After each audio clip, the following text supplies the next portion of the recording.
Here's what most college football fans don't realize. When a head coach publicly calls out his star players before the biggest games of the season, it's either a stroke of genius or a recipe for disaster.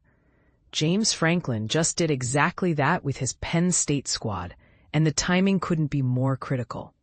The Nittany Lions have been absolutely dominant through their opening 3 contests, shutting down opponents to a mere 17 combined points while securing victories across the board. But here's where it gets controversial. Franklin isn't celebrating these early wins. Instead, he's issuing stern warnings to quarterback Drew Allar and the entire roster as they prepare for what many consider the make-or-break stretch of their season. The numbers paint a picture of early season excellence that has fans dreaming of championship possibilities. 3 consecutive victories with a defensive performance that's borderline suffocating suggests this Penn State program has discovered something special. Yet Franklin's message reveals a coach who sees beyond the surface statistics, recognizing that the real test is just beginning. This upcoming gauntlet of Big Ten competition will either validate Penn State's early promise or expose any underlying weaknesses. The most anticipated challenge arrives on September 27th, when the formidable Oregon Ducks visit West Shore home field at Beaver Stadium. This matchup represents more than just another conference game.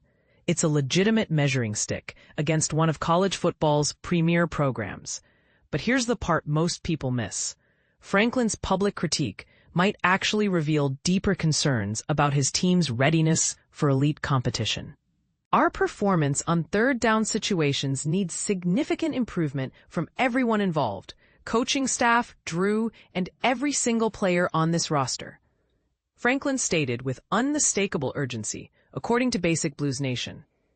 This wasn't a casual observation, but a direct challenge to his team's execution in crucial moments. The spotlight inevitably falls on Drew Allar, the quarterback who has become the offensive centerpiece of Franklin's system. Some might question whether placing this level of public pressure on a young signal caller is the right approach, especially when statistics suggest he's already performing at an exceptional level.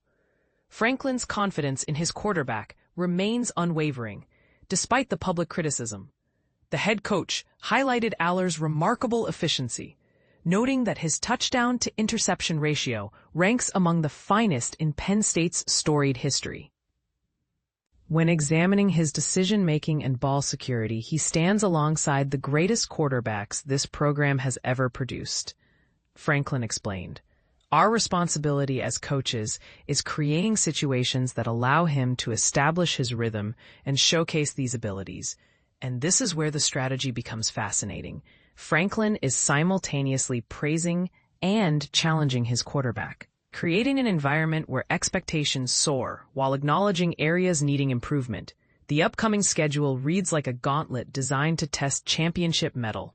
Oregon arrives at Beaver Stadium on September 27th for what promises to be a defensive slugfest between 2 programs with legitimate playoff aspirations. Following that crucial homestand, Penn State travels to face UCLA on October 4th, where West Coast timing and travel fatigue could present unexpected challenges. Northwestern visits on October 11th, offering what appears to be a potential breather before the schedule intensifies dramatically. The October 18th trip to Iowa represents another classic Big Ten battle, where physicality and weather conditions often determine outcomes more than pure talent. The ultimate test arrives November 1st, when Penn State ventures into the hostile environment of Ohio State. This matchup could very well determine Big Ten championship hopes and playoff positioning for both programs. But here's what makes Franklin's approach so intriguing and potentially risky. By publicly identifying weaknesses before facing this murderous schedule, he's either motivating his team toward perfection or setting them up for increased pressure and scrutiny. The third down struggles Franklin mentioned could prove catastrophic against Oregon's explosive offense or Ohio State's championship-caliber talent. These situations often separate good teams from great ones, and Franklin clearly recognizes that marginal execution won't suffice against elite competition. Some coaching philosophies suggest keeping internal criticism private while presenting unified confidence publicly. Franklin's willingness to openly discuss shortcomings suggests either supreme confidence in his team's mental toughness or a calculated gamble that public accountability will drive improvement. The question becomes whether this approach will inspire the Nittany Lions to reach their full potential or create additional pressure that could lead to mistakes in crucial moments. Championship-level teams typically thrive under pressure, while pretenders often crumble when expectations mount. Penn State's early season dominance certainly suggests they possess the talent necessary to compete with anyone in college football. However, Franklin's warnings indicate he recognizes the difference between beating overmatched opponents and surviving against teams with similar talent levels and championship aspirations. The next month will reveal whether Franklin's bold strategy pays dividends or backfires spectacularly.